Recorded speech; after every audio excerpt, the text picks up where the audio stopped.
Hello, and welcome to the Who Do You Think You Are module. This week, we're beginning our final case study of the module, and this time we'll be looking at the links that exist between the physical landscape of a country and the cultures of the people who live there. In this case study specifically, I'm going to be highlighting to you the extraordinary violence that exists within Honduran society and try to explain how that violence is linked to the resources that have systematically been stripped from the country.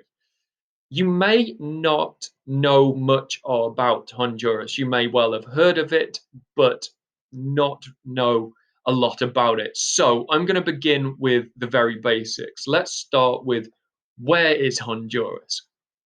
It lies at the midpoint between the southern United States of America and northern Colombia. So it is halfway along the mainland Latin American countries, just south of Mexico and west of Cuba and Jamaica. This makes it a country that is third most likely to be affected by climate change, which is an important part of my fourth lecture. And what does Honduras want you to know about it? What does the tourist board portray Honduras as? Well, if you were to look at the politicians and tourist board of the country, you would think that it is a paradise. Like much of Latin America, it is physically beautiful. And on the bottom right hand of the screen, you can see its beautiful mountainous forest landscape. It has beautiful rivers and waterfalls. It truly is a gorgeous country. Uh, Very mountainous, so there's a lot of treks you can do and beautiful sightseeing.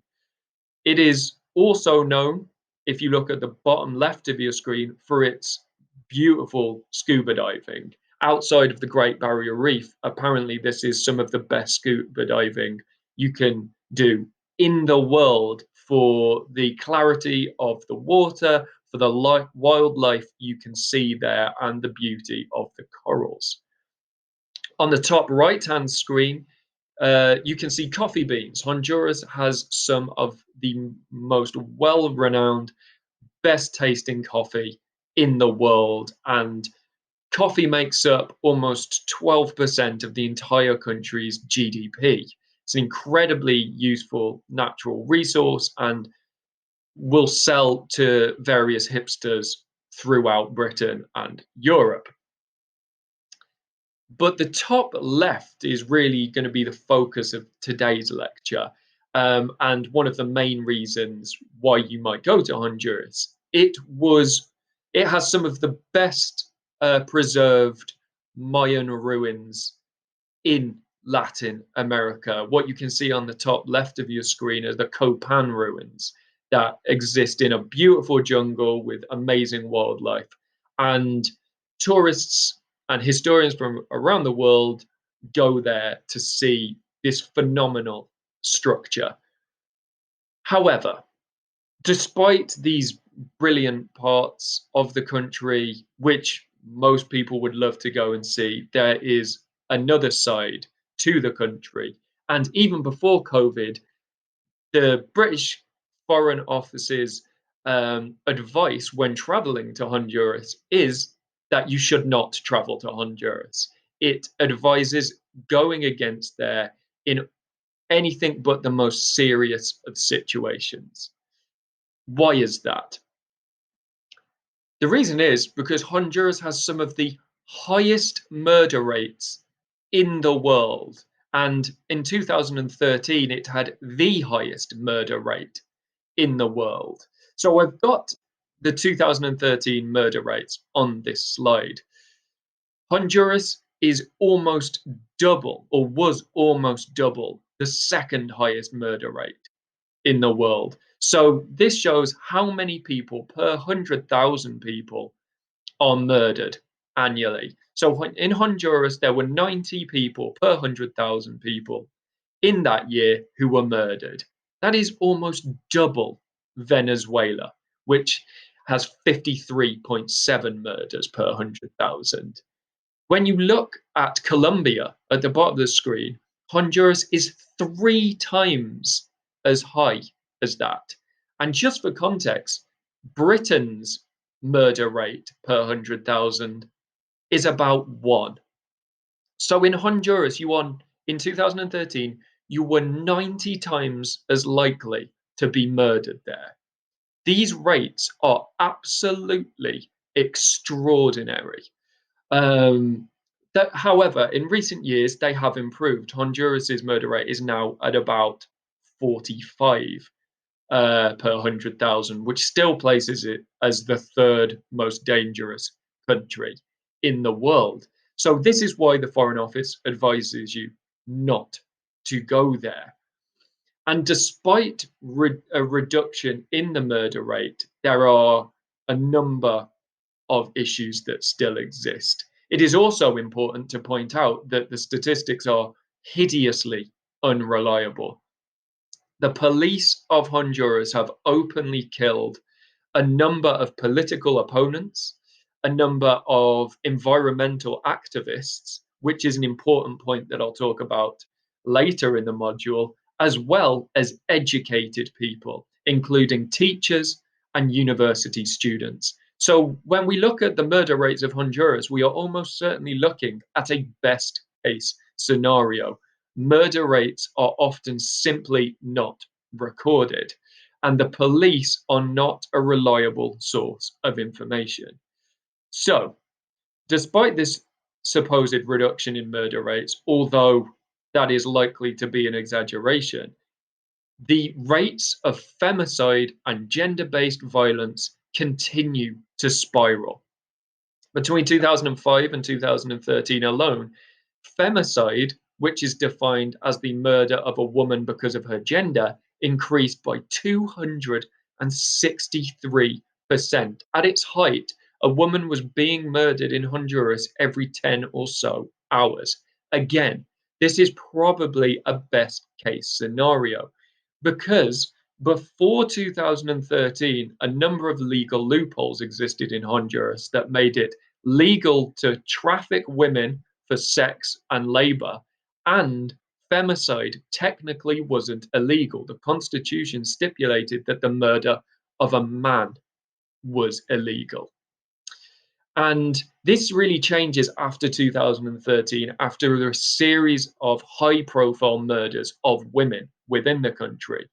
You have Berta Cáceres, who's on the bottom right of the screen, who's a wonderful woman and a environmental activist who campaigned against the government's deforestation campaigns.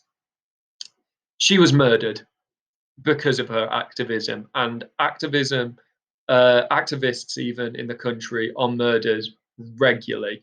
But Berta Cáceres's murder really sparked international outrage. There was also the murder of Miss Honduras, who we can see on the top right hand of the screen, Maria Jose Alvarado, and her sister by a jealous former partner.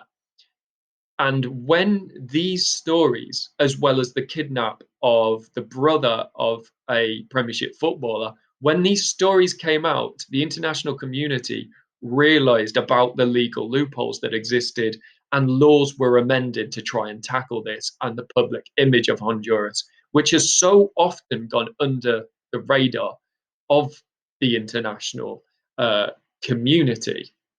And the reason why there is so much murder, why there is so much gender based crime, is probably because the existence of a cultural attitude of machismo. Now, I will prelude this slide by saying that the term machismo is slightly controversial. Many in Latin America believe that it is a racialized term created by Western communities to portray Latin American men in a negative light, and that there are still positive behaviors exhibited by men of the country, and this is referred to as cavalheirismo. So, machismo really refers to the negative attitudes exhibited by Latin American men, whilst cavalheirismo is the positive behavior of Latin American men. Now, despite the protestations that there is a Western conspiracy to portray Latin American in a negative light, the country and Latin America more widely obviously has a problem with gender-based violence. The rates of women being killed is much higher in this part of the world than throughout the rest of the world. And hopefully through this module, I'll highlight how that is related to the stripping of resources and natural landscape. So where does the word machismo come from and what does it mean? Well, it is Spanish and Portuguese, which is important because it shows the colonial ties to the word and the country of Honduras more generally. Machismo attitudes are a mixture of Western early modern colonialists and patriarchal attitudes that existed within the native population originally. And machismo really refers to a strong sense of masculine pride and an exaggerated masculinity, a hyper masculine attitude, if you will. And this masculine attitude is often directly associated with a man's ability to provide for and protect and defend his family, which is intimately linked to jobs. And job opportunities in Honduras as a result of resources being taken out of the country are minimal. There is very high unemployment in the country, which only makes this machismo attitude so much worse. And the problem is when there are no legal forms of income for people, men often resort to illegal forms of income, which only perpetuates a machismo attitude. And one of the biggest problems Honduran society faces in this day is men who are employed within the drug trade.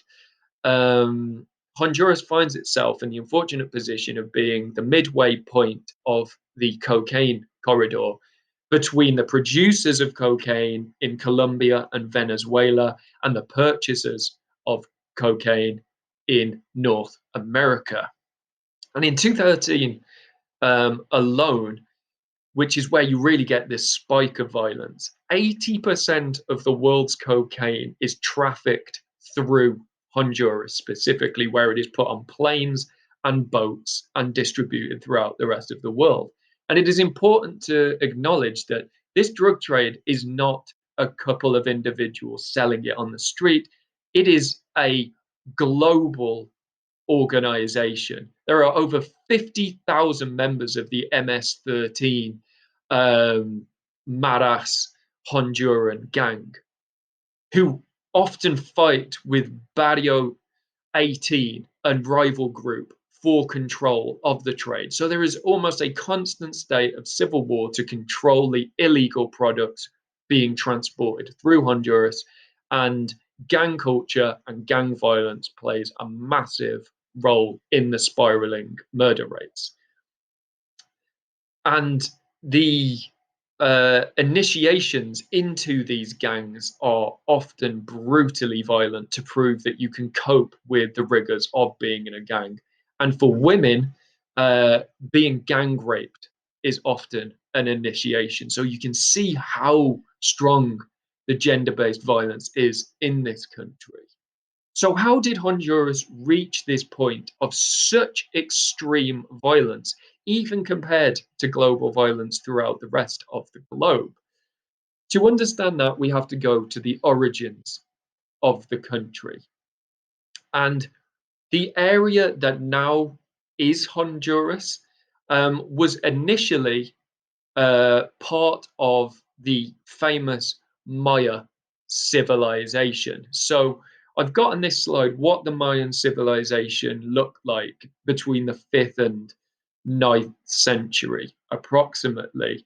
So Honduras, which was basically one city originally called Copan. I put the location of Copan on this slide where the red star is. And it is very culturally different from the rest of the Mayan Empire because of where it is geographically. It borders the Istmo-Colombian Empire just south of it. So it has a different interaction with the groups surrounding it. And there is actually quite a lot of regional difference within the Mayan Empire. There's a lot of similarities in terms of art. Um, and as trade increases, there is a cultural exchange as well. But there are also very regional differences because usually you have very isolated settlements separated from one another within the mountains of the country. And um, Copan really is the dominant cultural force in early Honduras. It makes sense that it's built where it is on top of a mountain within a valley next to a river. It is amongst some of the most fertile land in Latin America, well watered mountain valleys with access to trees and a good defensible position. And Copan, because of its location in the south of the Mayan Empire, becomes an important trading route with the Colombian Empire below and the northern Mayan capitals, which is kind of just below modern day Mexico. The area, however, was prone to seasonal flooding. And what you get in early Mayan civilization are extraordinary architectural achievements. What happens in Copan is they flatten the entire valley floor to try and control the seasonal waters that come down in huge amounts. Some of the most valuable resources in this area is jade, which was seen as a valuable decorative stone, as well as obsidian, which is basically black volcanic glass, which is used to create weapons. And an important feature of early Mayan civilization and Honduran civilization is the constant process of war. These different cities and areas and chiefdoms are almost always at war with one another for the resources of the country, which are plentiful but still important. And another feature of early Mayan civilization is slavery. They often, one city will go and on raiding missions to get slaves from other areas. And this is how they are able to build such extraordinary features. And human sacrifice is infamously a part of culture as well, often for the gods, which we believe to be based on animals of the region. You can see on the bottom right a howler monkey god. So you can see how the natural resources shaped early Mayan culture, and I will ask you to watch a contextual video for the Mayan Empire as a civilization. I'll put that on Moodle, and it's on the last slide of this. If you watch that, it'll give you a good background into the wider Mayan Empire rather than just Copan. The problem with understanding the early history and origins of Honduras as a nation before it really existed in the form it does now is through the archaeology, as there was no written histories. And this is always problematic, but we'll talk about that in the seminar. What we have at Copan are a variety of religious temples with religious iconography. And if you look at the top left, which is a sacrifice table, they often have pictures depicting various elements of culture, including human sacrifice.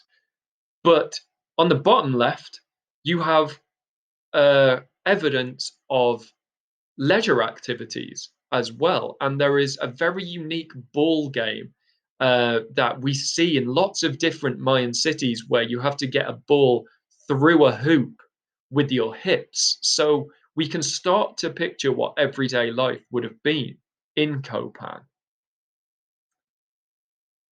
Now, by the 7th or 8th century, Copan becomes a central trading hub and is at the height of its power. However, what we believe happens is there is a disastrous civil war before colonial powers from Europe arrive in Honduras. I'm not going to even begin to try and pronounce the two names on this slide. But what we have is this disastrous civil war. And the first name you see on this slide is also referred to as 18 rabbits. And a lot of the names of the chieftains have ties to either the landscape or the animals of the landscape, which shows how important they are. And 18 rabbits basically falls out of favor with the vassal states around that surround Copan. And eventually, what is told to colonial arrivers through oral history is that 18 chiefs is captured and decapitated, and Copan and where modern day Honduras is falls into disrepair, and other groups take control of the natural resources of the country, especially tribes from what is modern day El Salvador and Guatemala. So, very early on in Honduras's history, the natives of Honduras, who are known as the Lenca, lose control of natural resources, and there is a strong external influence on those people. And what this means is by the time colonial powers arrive in Honduras, the locals already are in a position of weakness. And this weakness and external influences continues to be a theme throughout Honduran history and define the culture. But that's really all we know about early Honduras because of the lack of the information given to us. I've put my main points on this slide for you to look at. I'm not going to just read them out to you, but you can pause it and make notes of these. And in the seminar, we'll just go over an introduction into the country and explore how these foundations really have created such a violent culture. As I said, mentioned earlier on in the lecture, I want you to watch the contextual history of the Mayan civilization on YouTube. I'll put the link on Moodle, but it's called the Maya Civilization Explained in 11 Minutes. And that's going to be really important. And I'll talk about that in the lecture. I also want you to think about the following 4 questions. 1, how did the landscape of Honduras in its earliest incarnation shape early civilization and culture? 2, what was the social structure of the Maya civilization and how might that impact things we see today? 3, what was the role of women within the civilization? I haven't really talked about that much today, but you'll see it in the video and I'll go over it in the seminar. And then 4, how do we know about early Honduran civilization? What are the strengths and weaknesses of the sources? So watch that video, think about those questions, and we'll discuss early Honduras, its culture and landscapes in the seminar. Thank you.